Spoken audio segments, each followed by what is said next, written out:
up with a plan to try and alleviate some of this. Speaking of new ministers, our special guest today has arrived. So we'll jump straight into that with the Honorable Marsha Henderson. Good morning, Marsha. How are you doing? Good morning. I barely have my voice today. Oh dear, but they're I'm doing done good. already. Yes, I had a drive-through on Saturday and I lost my voice since then. But I'm doing good, thanks. What about you? I'm fine. I have no complaints. I'm peaceful. You look fine too. Oh, thank you. I like the hair. Thank you. I tried a little thing over the weekend. Nice, nice. So how have you been since you've been elected to office? First of all, congratulations. Thank you very much. Thank you very much. How has it been? We've been settling in, learning. It's new. The ministry is new for me, but I'm settling in well. The people in the ministry have welcomed me, and I feel welcomed. I'm excited and ready to learn. Love it. And your ministries are what again? Minister of Tourism and Civil Aviation and Urban Development Corporation, but under this ministry, I also have the Department of Labor and the Air and Seaports, international transport on a whole. Sounds exciting. It's a lot of work, and we're ready to work. I can imagine. So what did you join us on this lovely Monday to talk about? Well, firstly, if I can just thank the good people of Central Bastia for showing up on polling day and, putting their confidence in me and doing so overwhelmingly. People showed up and they indicated by their votes overwhelmingly that they wanted me to be their representative, and I am honored to have had the mantle passed to me. And I want to assure the good people in Central Bastia that it is going to be a new day. It is a new day in Central Bastia, and it's going to be a better way. And I look forward to serving and getting started. My office is going to be open. The constituency office remains open so that I'm accessible. While I was canvassing, I also issued my brochure with my cell phone number for persons to reach me as well. Nice. So I will be accessible. You're going to be hearing from us. In fact, we are organizing a thank you event. Forgive me. We're organizing a thank you event for constituency number 2. So keep your ears to the ground, and we're going to be putting the teams in place so that, you can always have access to your representative as well. Love it. I'm pretty sure they would appreciate that because one of the things that a lot of people have constantly complained about is that after election it feels like you can't. Yeah, you can't feel your representative. You can't find them. All of a sudden, I've met with some persons already. I worked on Friday at the constituency office during the afternoon from 1 to 5. So I was able to meet with some persons, and even during the week before we actually went into government, I was able to meet with some of the constituents, and that is the intention, so that there's constant dialogue between your representative and, the constituents. We want to make sure that the good people, like I always said, deserve good representation, and that is exactly what I intend to do for the people in Central Bastia. Well, they elected you, so I'm pretty sure that they I know. they have and full overwhelmingly trust in you. trust me, I am so honored. I am so honored. I've never won anything like that. But what was the moment like when the count started coming in and they announced that, okay, yes, you definitely won? Well, I was sleeping. So when I got up, must be nice. When I got up, I heard that we had won the seats. So they didn't wake you to tell you? I was sleeping. Nobody could wake me. I went to sleep. I got up around 5. And by that time, in fact, our boxes were not collected until late. So I knew the count was going to take some time. Of course. So I went home and I said, let me get some rest. And I got up between 4 and 5. And I checked, and they had already counted maybe like 2 boxes. And we were leading in those boxes. Oh, so you didn't wake up finding out that No, but you see, we put in the work as well before we canvassed, we understood that there was a disconnect in the communities, and we tried to reconnect with our people there. In addition to that, we sold our team, the A team, with our new Prime Minister as the leader, and I think people were enthused about that as well. Yeah. And people, were looking for a change, and they gave us a clear mandate. They gave us a clear mandate, and so my only fear is that,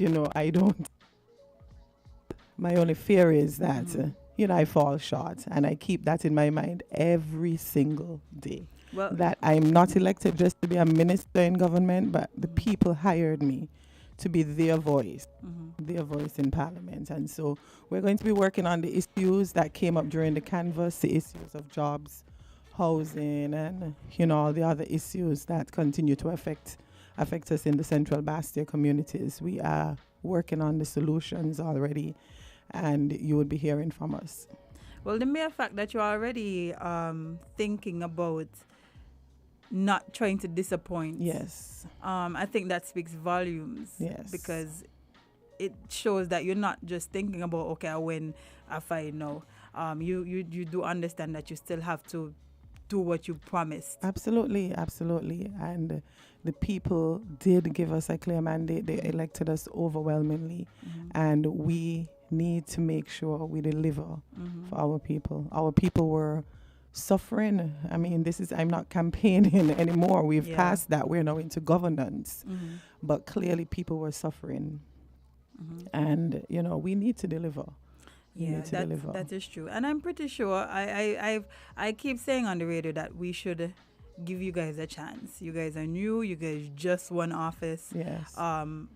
So we have to give you guys a chance. We have to hold you accountable if you don't do what you say you will do. However, we still have to give you a chance to be able to show us what you can do. And so I feel like over the next couple of months and years, we'll get to see what works for us, tweak some things a bit. And we've been saying, Jay, that we also want to see more persons involved.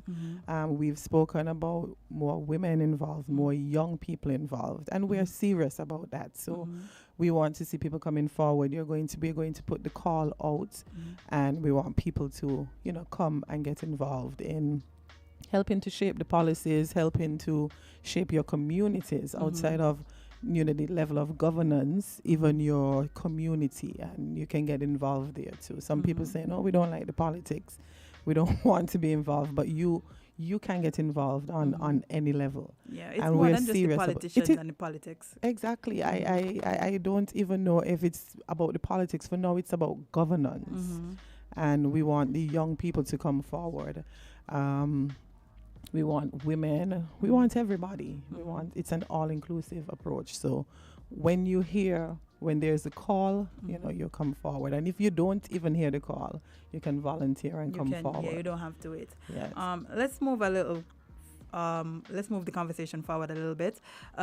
With your new ministries, yes, some big ministries to have to handle, because tourism on its own is like what we have heard be the new saving grace for the Federation. That's what we have to focus on. That's what we have to put work into. And so you having tourism and having aviation, they go hand in hand. And see, because and the ports. Yes, because all of these things fall under the same category. They have to work together. What have been some of the issues? I mean, I know it's very early because you just start. But what is one, let me just ask you one. What is one big issue when it comes to tourism that you have noticed and that you think is of most importance for you to fix? Yes, there are a number of things, especially following the pandemic. There is the issue that we need to have more flights coming in to help with the stayover. I think we are doing well in the cruise industry, and so persons come, they patronize the markets, the tour persons here, and the other shops and stuff. But then the hotels are saying they want people to stay over. We need to do more. We need to bring more flights in. We need to diversify the product as well, and There is the talk of agro-tourism. You know, we have the eco park. There are a number of things that are being discussed so that we can make the product more appealing. I mean, they've done an excellent job at the ministry and the St. Kitts Tourism Authority. I met a competent team in place, and they have done an excellent job over the years. And so it's just to build on that now. I agree. They have done some really good work. And then to support our the stakeholders, the taxi drivers, tour operators, just to make sure that our government continues to provide the support that they need, so that we can work together and collaborate on, you know, exporting this tourism product, the best product. We just need to work together. I agree. People love coming here because we often hear them say how warm we are, and all of these things. And it's all well and good to have these lots of ships coming in, but that season comes to an end. Yes. So we need to honestly work on getting other people to realize, okay, that not just only in the cruise season, but all year round, St. Kitts is a good destination for vacations, for staycations, for work entertainment. Trips. CPL is coming up. We just had music festivals, so the tourism product isn't mainly about the cruise industry. I mean, we've made a lot of money there, but we now need to work on the stayovers, you know, and that involves all the stakeholders coming on board and, you know, us having a consultation there. So I'm looking forward to meeting with them. In fact, I'm meeting with some tomorrow, and I'm eager to hear, you know, what they would have to say. Well, I'm sure they have a lot. I'm sure they have a lot for you. And not only with the tourism side, but the aviation side. We know COVID completely demolished flights and all of these things. We don't have many people flying like they used to. Yeah. And it is more than COVID, because before COVID, we had this issue of the flights being super expensive. Yeah. We often hear people champion for interregional travel and all of these things, but the truth is we can't travel if we can't afford it. The taxes alone is another ticket. So we have created, our government as well has created a new portfolio for Dr. Denzel Douglas. His portfolio includes, amongst other things, economics and investments. So we are working on those things in terms of getting in persons to invest here, the crew, getting more airlifts out of St. Kitts. We are going to be working on those things. So keep your ears to the ground. The Civil Aviation Division, they enforce the regulatory part though of the ports. So they just make sure that we're compliant with international standards, so that we meet the requirements for like TSA, and the other regional bodies to make sure that our ports are up to scratch and meet the standards that are required internationally. So since port falls under your portfolio, we've spoken here in Links about the process at the ports. Yes. I'm not sure if you were able to hear any of that, but I've heard it elsewhere as well. So yeah, there's been a lot of dialogue and narrative on it and how it functions. Yeah, that's one area that I would really love to see some improvement in. Yeah. Just how we deal with. So come forward, Jade. Come forward. I'm sure you have your ideas. Let me know how and how you would want to make your contribution. But we welcome, you know, the contribution of all persons. That is going to be my approach, certainly. The port is governed by a board and the CEO, and we take recommendations. We want to hear from you how we can improve the service and all of that. So okay, well, lovely to hear that. I'm pretty sure not only myself but the listening and viewing audience would love to. Oh, you're viewing me, I hope. Yes, of course. Hello, everybody. You think you're coming here looking so fresh for nothing? Not hot like you, but still. Oh, stop. But yes, I'm pretty sure the listening and viewing audience is excited about what is to come. Somebody is asking if there are any plans to expand the airport to facilitate larger flights. Yes, definitely. That was even in place before I became the minister. So yes. Oh, that's lovely. I actually was reading an article about another hub for Liat. You know, Liat has this big issue right now, but I think they were looking at finding another place to have another hub for Liat to be able to facilitate travel between the airline, between the plates a little more easier. Yeah. Because again, Liat is basically the only Caribbean airline that goes to plenty countries, but without them, we're struggling. Yeah, and it has affected our regional tourism product as well. So we definitely need to have those things started out in terms of regional travel as well, not just airlifts, more flights out of the US, the UK and Canada, you know, but also regional travel. That has been an issue. It has been because we it's are literally easier to travel to Miami, sometimes cheaper to travel to Miami than to even travel sometimes to Barbados and Trinidad. And that is heartbreaking because it's literally like 5, 10, 15 minutes away, and we can't even say we're going to just take a trip to a sister country because of the prices. Like we need to shouldn't come up with the solutions. We know the issues. That we need now to come up with the solutions. We do, and that's one thing I'm looking forward to as well. The fact that we can finally have a clear plan on how to fix this inter-regional travel issue that has been there for so long. Because again, it is ridiculous for us to not be able to just jump on a plane and go to Antigua or go to St. Lucia without the having jazz to break. Festival, go into the Dominica Creole Festival. Oh, I'm so jealous. I want to go. I want to go. So if we could get these things fixed, I think we could solve that issue of interregional travel in a big way. Yes. And we can see more people coming in and enjoying what we have here in St. Kitts and Nevis. Yeah, and it helps with the stay over as well, you know. So let's find the solutions. We're going to find the solutions. Yeah, I have some faith. I'm not going to be like these other people who just be like, no, I'm in here. I have faith. People have elected us to find the solutions. Which is why I have faith. We have to find the solutions. Yes. So. Another thing that I feel like we should look at is local tourism, meaning a lot of people don't know what we have to offer here.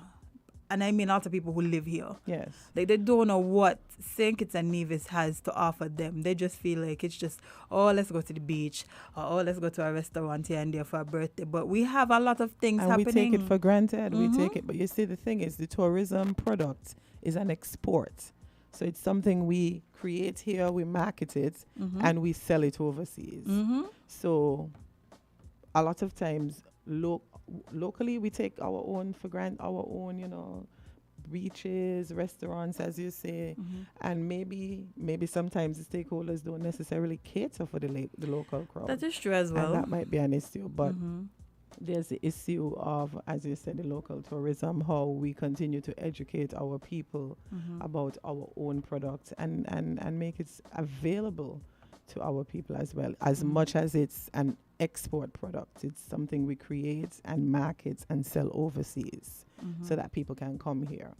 So maybe we just need to be a little more conscious of the fact that our people as well can enjoy the product and come up with ways to accommodate. I see some of the local hotels for sure give the hotels definitely rates, try to, but I feel like a lot of the other stakeholders don't. Yeah, they don't see the importance of it as well.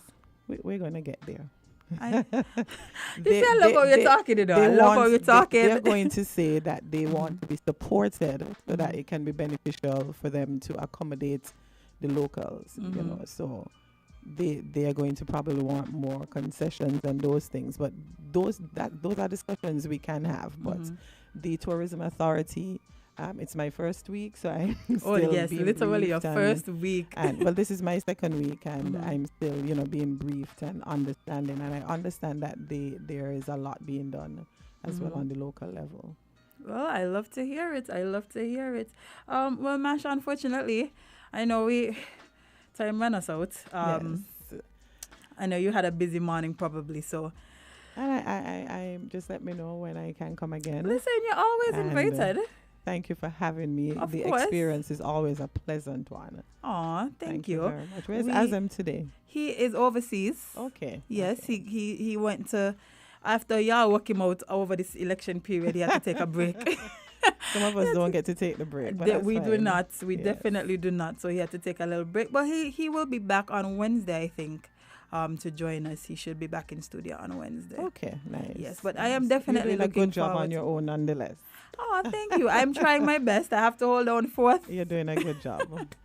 Thank you so much. Yes, as I said, it's always a pleasure having you, and anyone of any minister is welcome. Yes. We love to hear from you guys, because the people have questions, the people need answers, and we are a source of information. Yes. And thanks for accommodating that. I mean, always. Yes, thank you very much. And also, I just wanted to say that I'm pretty sure my uncle was smiling down on you. I'm just looking at you, and I remembered. I just didn't want to say it, but because I can get so emotional. Yeah, but that's the first thing that's one of the first things I thought about when yourself and Jeffrey won. I was like, oh, my uncle probably is just we so spoke pleased. about it, our little groups. We spoke, especially, the group that I was a part of that he managed. And we spoke about it. We said, Mr. Johnson must be so proud. Trust me, and this he was definitely for him. is. This was for him. Yeah, he definitely is. I was so proud just knowing. Rest in peace, Yeah, because I'm like, oh my God, look at how much work my uncle probably have put in, and to see it come to fruition. Yeah, he was the true meaning of a friend. True meaning of a friend. So. But thanks for having you. Thanks for having me. I mean, anytime. I have still struggling. I contemplated whether I should come because I don't have a voice, but I managed. I'm just happy you came, because I already tell the people, oh yes, she's going to be here. But thanks for having me. Anytime. And I look forward to furthering any discussion with whether it be tourism, aviation, labor, any portfolio you have. Nice. I am here to help. Give my suggestions, lend a hand, because I do want to see the better for my country. Definitely. And I will do my little part to have that happen. Thank you, and I'll hold you to that, Jade. Of course. Of course. Thank you again. No problem. You have a blessed day. And you too. Thank you. Guys, that is it for today. Island Tea has come to a